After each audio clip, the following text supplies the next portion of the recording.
Assalamualaikum warahmatullahi wabarakatuh. Perkenalkan, nama saya Nur Saidah dengan NIM 05511868. Pada video kali ini saya akan mengerjakan tugas 3 pemrograman berbasis desktop. Seperti terlihat pada layar, saya akan mengerjakan aplikasi manajemen restoran menggunakan konsep UUP atau pemrograman berbasis objek.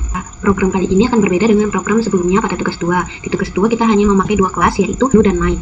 Data masih disimpan di array yang biasa, serta belum menerapkan konsep increment maupun abstract class, dan juga belum bisa disimpan ke file, sehingga akan hilang saat program ditutup. Sedangkan pada tugas ini sedang menggunakan pemrograman berbasis objek yang lebih lengkap. Nantinya kita akan mempunyai 8 kelas dengan fungsi masing-masing, penyimpanan data menggunakan array list, serta fitur penyimpanan dan pembacaan data dari file text. Program ini menerapkan beberapa konsep utama, seperti increment, encapsulation, abstract class, polymorphism, dan extract heading. Selanjutnya kita akan ke proses pengerjaan.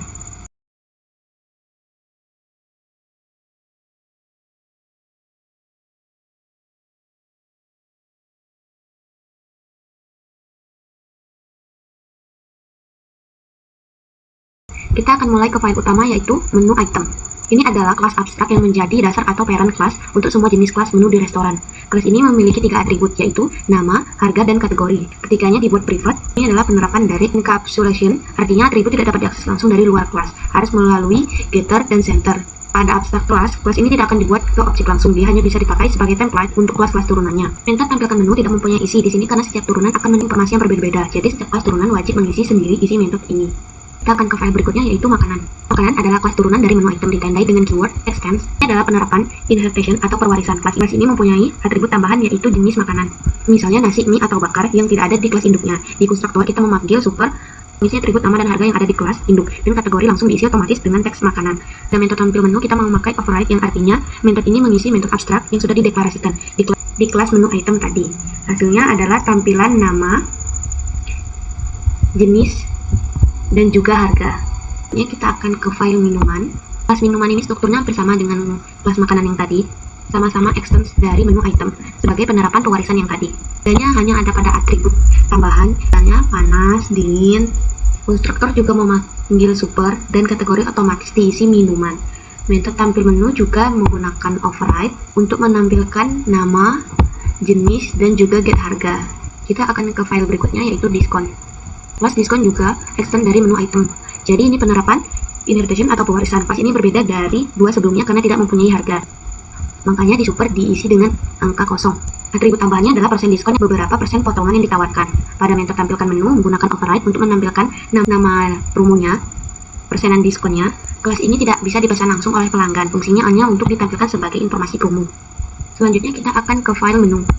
Kelas menu ini bertugas untuk mengelola semua item menu yang ada pada restoran. Atribut pertamanya yaitu menulis, yaitu sebuah array list yang bisa menyimpan objek bertipe menu item. Kenapa memakai array list? Karena array list ukurannya dinamis, jadi kita bisa tambah atau hapus item kapan saja tanpa perlu khawatir soal kapasitas seperti pada array yang biasa digunakan di tugas-tugas sebelumnya.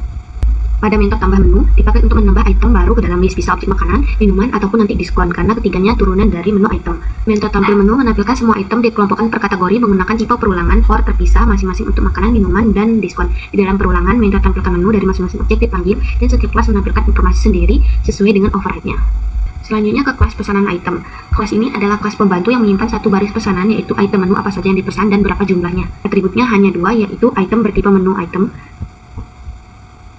dan jumlah bertipe integer. Dengan kelas ini, setiap pesanan bisa menyimpan pesanan, menu, dan jumlah secara terorganisir. Selanjutnya kita akan ke kelas pesanan. Pada kelas pesanan, berfungsi untuk menyimpan satu sesi pemesanan dari seorang pelanggan. Atributnya hanya ada 2, yaitu daftar pesanan, yaitu nama pelanggan untuk menyimpan nama pelanggan yang memesan, serta ada daftar pesanan, yaitu array list yang berisi objek-objek pesanan item. Metode tambah pesanan dipakai untuk menambah item ke dalam daftar pesanan. Pada metode hitung total, menghitung total biaya semua item yang dipesan dengan menjumlahkan harga dikali jumlah untuk setiap pesanan item. Terakhir yaitu ada tampilkan pesanan secara lengkap ke layar, termasuk nama pelanggan, daftar item, pajak 10%, biaya pelayanan 20.000, dan total bayar akhirnya.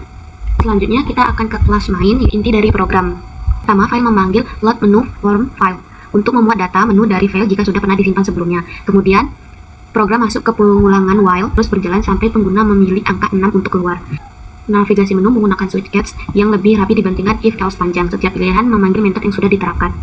Untuk metode tambah item menu dipakai untuk menambah item baru ke daftar menu. Pengguna diminta memilih jenis item dulu, apakah makanan, minuman, ataupun diskon. Kemudian diminta mengisi nama dan harga, lalu jenis makanan atau jenis minuman. Jika pilihan 1, dibuat objek makanan baru. Jika pilihan 2, dibuat objek minuman baru. Dan jika memilih 3, maka dibuat objek diskon baru. Lalu objek tersebut dimasukkan ke array list, menu list melalui tambah menu.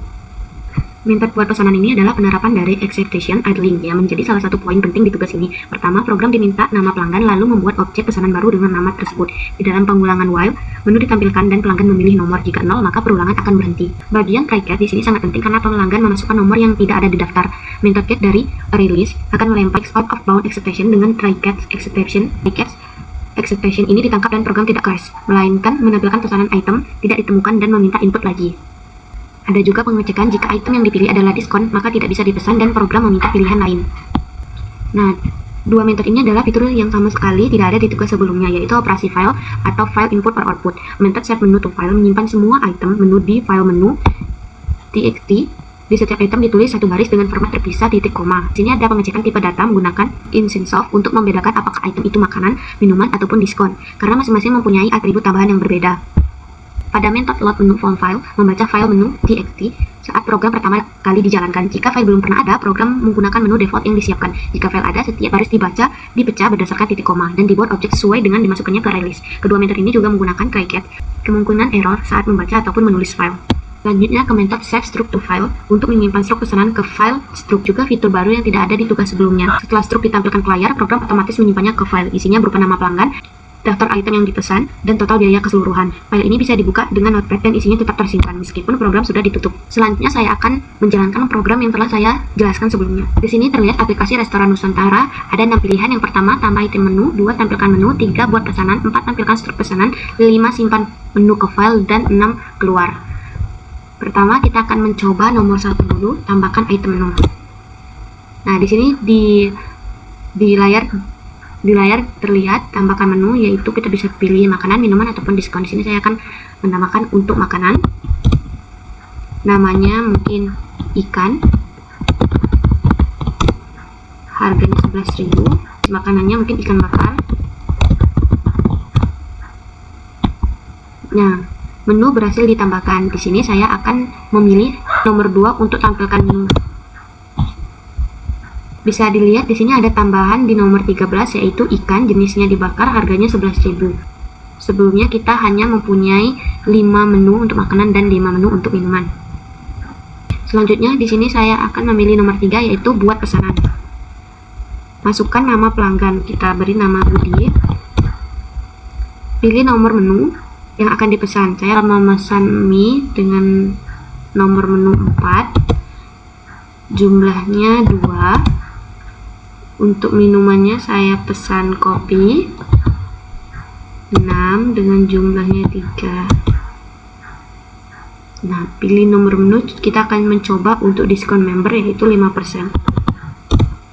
Nah, di sini jelas tidak bisa dipesan karena sesuai dengan penjelasan yang tadi, untuk diskon tidak bisa dipesan oleh pelanggan. Di sini saya akan mengetik kosong untuk menyelesaikan pesanan. Selanjutnya kita akan menggunakan fungsi yang keempat, yaitu tampilkan struk pesanan. Ini struk pesanan yang tadi kita pesan dengan nama item, mie dan kopi. Jumlahnya ada 2 dan 3. Subtotalnya ini, totalnya 82.000. Pajaknya ada dan biaya pelayanannya juga ada. Jadi total bayarnya bisa terlihat di layar. Kelima, yaitu simpan menu ke file. Menu berhasil disimpan dan kita akan klik 6 untuk keluar. Itulah penjelasan dari tugas 3 yang kita buat, yaitu program manajemen restoran untuk tugas program berbasis objek ini. Secara keseluruhan, program ini mengimplementasikan 4 konsep utama OOP. Pertama, abstraction untuk memulai kelas abstrak menu item yang menjadi template semua jenis item menu. Kedua, ada inheritance melalui kelas makanan tadi, semuanya mewarisi atribut dan metode dari menu item. Ketiga, ada encapsulation dengan semua atribut dibuat privat dan hanya bisa diakses melalui getter dan center. Keempat, ada polymorphism karena metode tampil menu. dipanggil dengan cara yang sama, tapi hasilnya berbeda tergantung objeknya makanan, minuman, ataupun diskon.